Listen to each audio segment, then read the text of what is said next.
Hi everyone, Tasha here and welcome back to my channel. Today we're going to create a fun 4th of July card using items from the Hedgehog Hollows June subscription kit.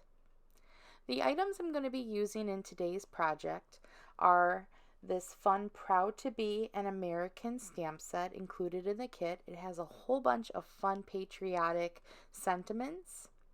I'll also be using the 3-piece layered spotlight stencil. It has a really cool star design. It looks like fireworks and I just love the star shape. And then for my paper, I'm going to be using a mirrored cardstock, red, white, and then a piece of the double-sided pattern paper included in the kit. The ink colors I'll be using are from Color Hive. I'm using English Mustard, Vegas Strip, and then the pretty telephone box, which is a really nice shade of red. In addition, I'll also be using some crown jewels and Eclipse black ink. To start, I'm going to do my stenciling. So I moved over to my work area and I'm layering the stencil so that the star is right in the center, and I'm using a piece of white cardstock cut to 4 1/4 by 4 1/4. I decided to go with a red star, so I'm using the telephone box ink and I'm just going to blend with the darkest color moving towards the center. I wanted the center of the star to have kind of a spotlight, so when I'm stamping, it's brighter in the center and then it gets darker along the edges. You can make this star any color. You could also use this star stencil for any project year round, but I just love that it looks like fireworks. Once I was done stenciling, I gently removed the first layer, and then I'm going to put the center star piece, the masking layer, over the star we just ink blended. This way, when I put on that second layer, I don't have to worry about my ink colors mixing together. This is great that it's included in the stencil set, so you don't have to mask off the area or worry about having too dark colors and not getting the look that you want. Since I wanted this to be red, white, and blue, I'm just going to position the stencil in a direction that makes sense for this project. You could just layer it directly on top of the star and ink blend everywhere, but I just wanted some blue around the star, and then I'm going to add additional stars. So I'm going in with the color Vegas Strip. This blue is really pretty and it's very patriotic. It coordinates with the pattern paper included in this set perfectly. To mask off some of those areas, since I don't want to stencil the whole design, I just used 2 pieces of white scrap paper and I just positioned it to make sure that my ink color stayed in the lines that I wanted to blend. And then I just went around and added a little bit of blue in certain areas. And remember, you can turn the stencil to make sure that you have the colors you want. But if you are going to mix colors, so if you want to do blue and then maybe another color, I would suggest washing your stencil in between. This way you don't have any chance of the colors blending together. And it goes really fast when you're doing this. This would also be great if you're going to do a bunch of cards because you can do each layer at the same time.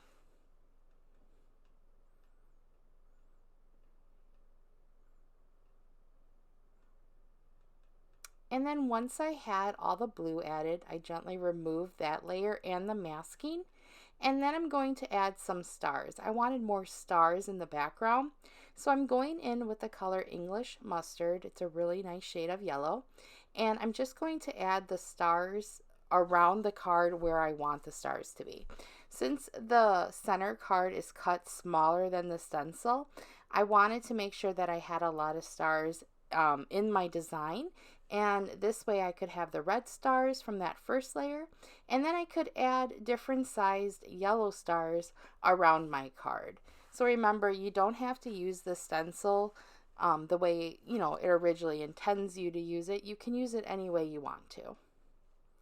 After all my stenciling was done, I went over to my Misty to do my stamping.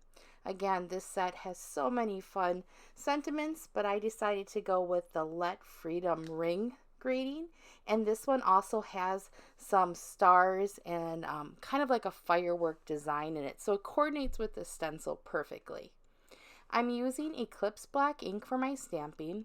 This ink is great. It's a really dark black, and once it dries, you can use this ink when you're coloring with markers. It also works great when stamping on stenciled designs.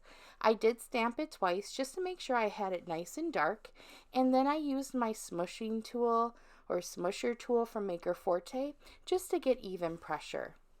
I liked the way the design looked, but I decided to add more color around the edges. So I went back to my craft board and I just used the extra ink from my stenciling brush and I just went around the edges. After I was done, it was time to assemble my card. I'm using a piece of mirrored paper behind the center card. This goes with the patriotic theme and it's a nice in-between layer between the center card and the pattern paper. This pattern paper included in the set are double-sided, so you can decide what pattern you want to use. I really like this stripe design, again with the stars, but I thought it would look great with another color, so I added a piece of red cardstock to mat that layer.